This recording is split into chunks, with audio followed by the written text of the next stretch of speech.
Bienvenidos a El Derecho en el Aire, el podcast jurídico de Clinuca, donde el único juicio injusto es no sintonizarnos. Comenzamos en 3, 2, 1. Muy buenas tardes a todas las personas que estén en las ondas escuchando un nuevo episodio de El Derecho en el Aire. Desde la Clínica Jurídica de la Universidad de Cádiz procuramos, como en cada episodio, responder de manera profesional a vuestras cuestiones y preguntas que os planteáis en el ámbito jurídico. En el episodio de hoy, que es muy especial, contamos con la presencia del doctor en Derecho Penal, don Diego Boza, profesor de esta casa, de la Universidad de Cádiz. Sin más, somos Alfonso Román y Álvaro García y os damos la bienvenida a este episodio donde el derecho cobra vida. En el episodio de hoy nos centraremos en un supuesto de hecho en el que una madre olvida a su hijo de 2 años en el coche mientras trabaja, en un día de altas temperaturas. Tras esta situación, el menor muere por un golpe de calor tras pasar horas encerrado. Buenas tardes, Diego, y bienvenido al Derecho en el Aire. ¿Qué tal estás? Pues muy contento de participar en esta iniciativa. Muchas gracias. Buenas tardes también, Diego, muchas gracias a ti. Y recordando el caso que le hemos propuesto, desde un punto de vista del derecho penal, ¿cómo se califica la conducta de un progenitor que por olvido deja a su hijo encerrado en un coche y acaba con un resultado como el que hemos visto, de muerte? Bueno, en este caso tenemos que tener en cuenta que la causación de la muerte viene derivada no ya de una acción del sujeto que provoca la muerte, sino de una omisión. Es decir, la madre omite el cuidado debido y eso es lo que genera la situación que provoca la muerte. Por tanto, aquí tendríamos que considerar que estamos ante un homicidio en comisión por omisión. Un homicidio en comisión por omisión porque la madre en este caso además tiene la posición de garante por una doble vía, tanto por su propia condición, por las obligaciones legales que se derivan de su condición de madre, como porque el resultado se provoca por un actuar precedente al dejar al niño al menor en el vehículo en las situaciones en las que se encontraba. Bien, y ¿realmente llega a ser jurídicamente relevante que la madre no haya tenido intención alguna, ¿no?, lo que sería el dolo en términos legales, de causar ese daño que finalmente ha producido?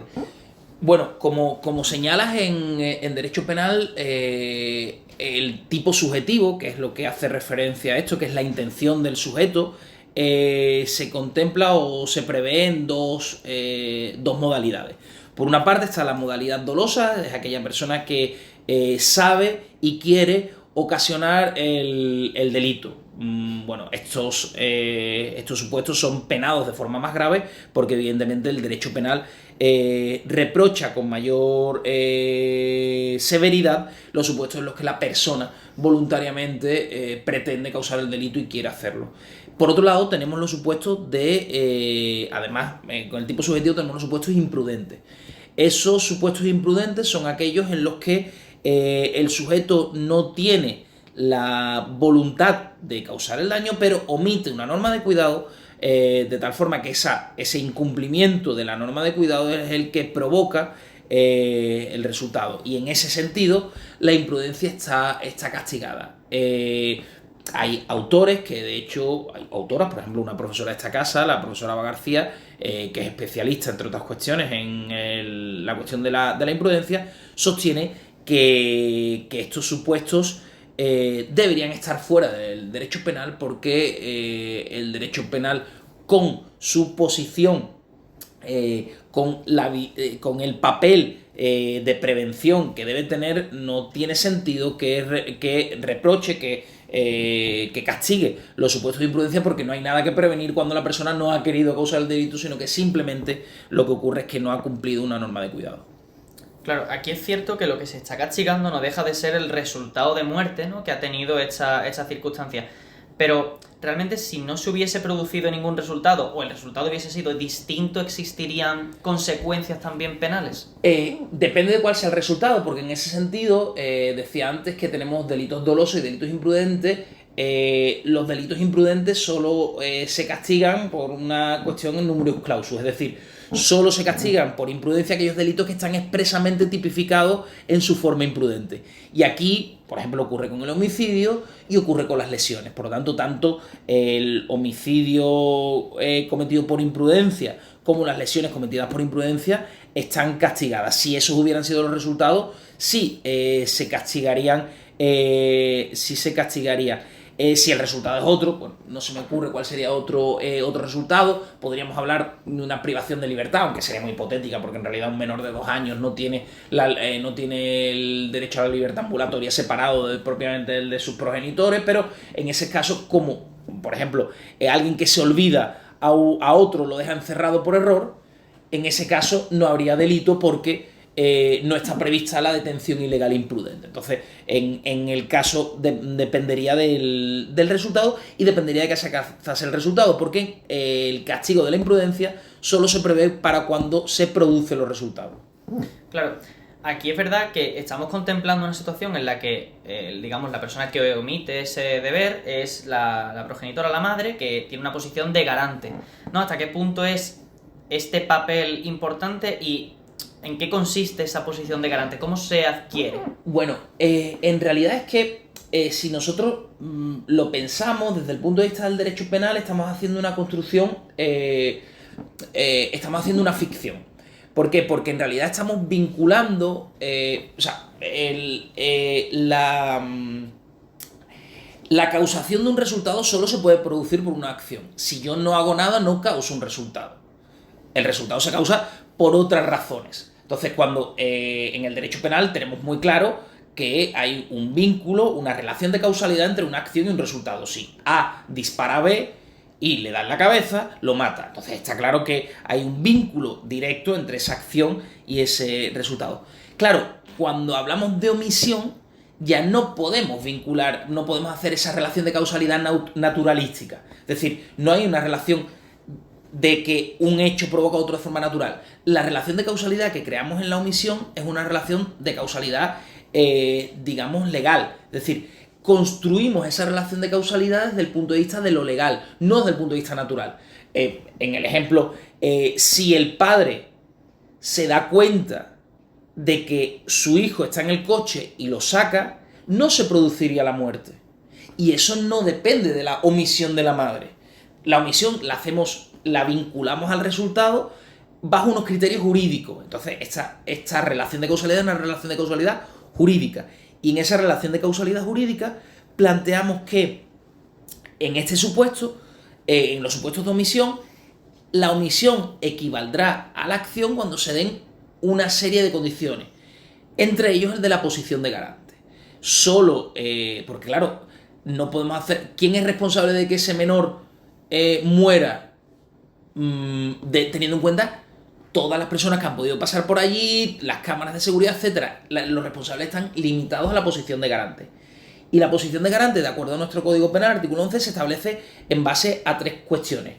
Obligación legal, obligación contractual o actuar precedente. Son los 3 elementos que determinan la posición de garante. Los progenitores tienen obligaciones con sus hijos. Por ejemplo, si un progenitor deja de alimentar a su hijo y por ello muere, esa obligación, repito lo de antes, si alguien va y le alimenta ya no se produce la muerte, por lo tanto ya no habría esa relación entre la omisión, y por lo tanto es una ficción jurídica que creamos para vincular esa inacción, esa falta de acción con el resultado que se produce. Como decía, el primero, el supuesto clásico del legal, que sería el del progenitor. El segundo, el supuesto contractual, que sería el supuesto de el que siempre se suele poner en las clases, ¿no? El del monitor de natación al que está vigilando una piscina y sin embargo en ese proceso deja de vigilarlo en un momento. Bueno, cuando dejas a tu hijo en una situación de ese tipo, creas ese contrato y por tanto si la persona deja de cuidar y se produce la muerte, será responsable. Y por último, el actuar precedente, cuando alguien genera una situación de riesgo y no la solventa. Esos serían los 3 supuestos. Y aquí evidentemente estaríamos en una situación de este tipo, en primer lugar porque es la madre y, claro, la madre. ¿Por qué no responde el padre? sería una pregunta en este caso. Bueno, aquí también hay que vincularlo a ese actuar precedente y ese ámbito de cuidado en el que se encontraba bajo el control directo de la madre. Y por eso es por lo que aquí entenderíamos que hay una posición de garante.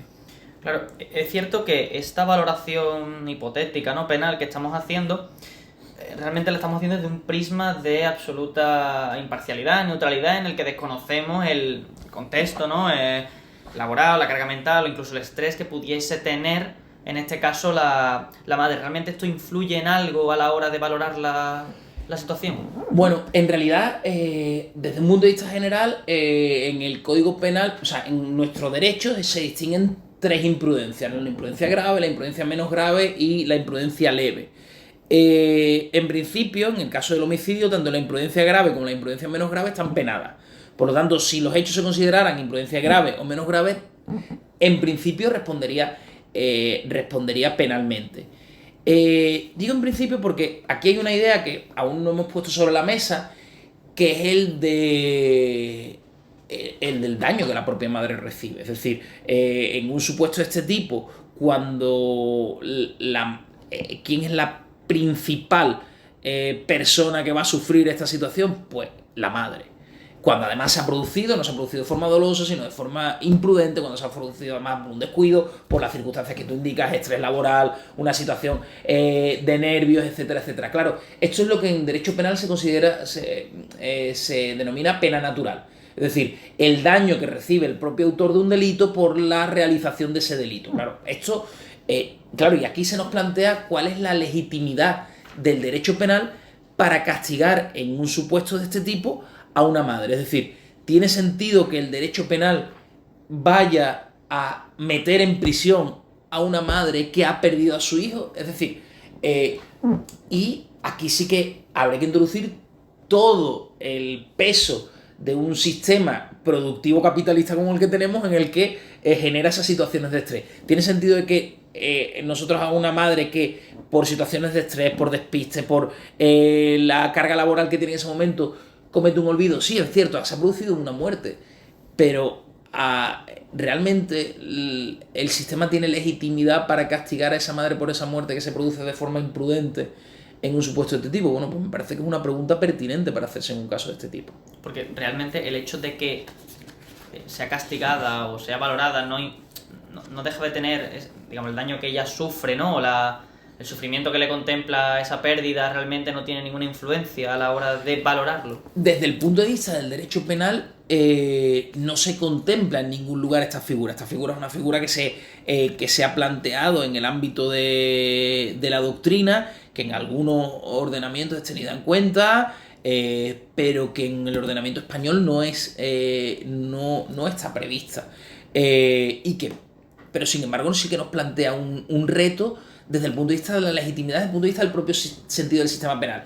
El sentido del sistema penal tiene un deber de prevención, ¿no? De que no se produzcan lesiones a los bienes jurídicos con la amenaza de la pena. Y castigamos realmente para dar cobertura a esa situación en la que, si no castigáramos, la amenaza de la pena no tendría sentido, ¿no? Entonces, el castigo en realidad es el cierre de la prevención. Esto, al menos en la teoría clásica, desde Beccaria se entiende que esta es la posición del derecho penal, aunque ahora hay algunas tendencias que van en otra línea. Claro, aquí uno se corresponde. ¿Esta señora habría obrado diferente? O sea, ¿obraría diferente por el carácter preventivo de la pena? ¿Qué sería la prevención especial? No, porque es que no va a sufrir nada más que lo que supone la muerte.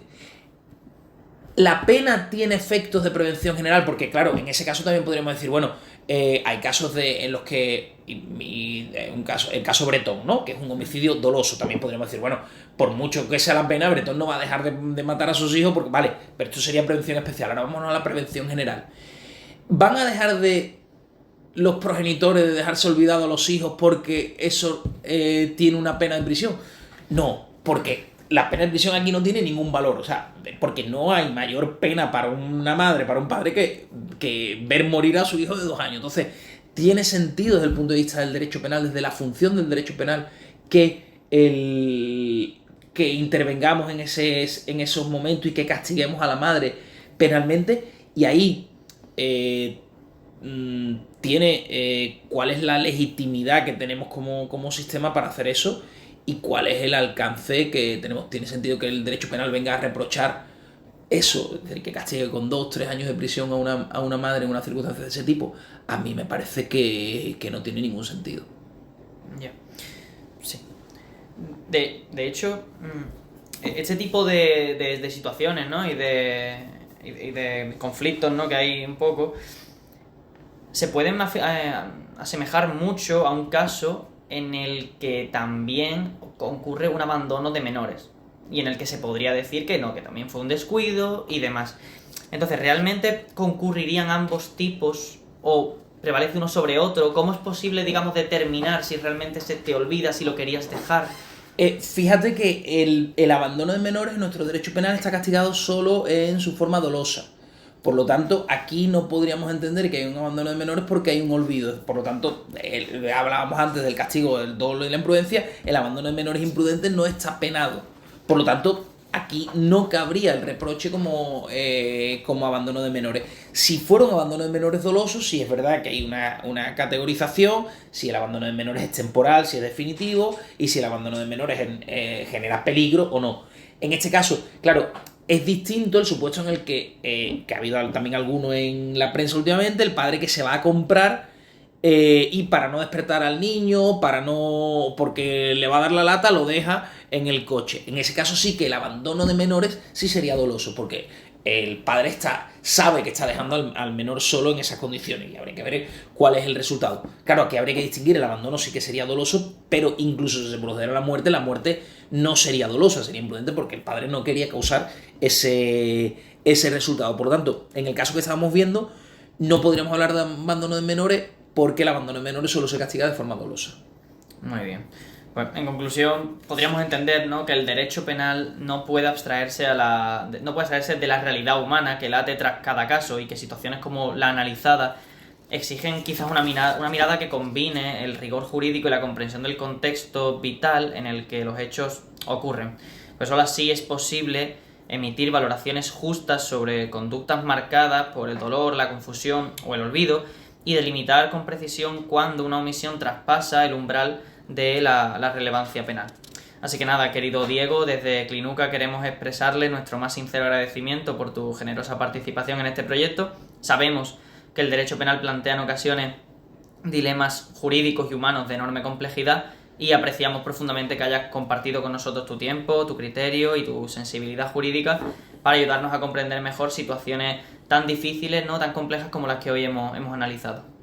Y a vosotros, nuestros queridos oyentes, os extendemos nuestro agradecimiento por acompañarnos en esta travesía de aprendizaje jurídico y os animamos a seguir este programa que os será de gran utilidad, ya que vamos a hablar de situaciones que se pueden dar en cualquier momento. Sin más, hasta la próxima entrega del Derecho en el Aire, el podcast jurídico de Clinuca, donde continuaremos explorando juntos los intrincados caminos del derecho.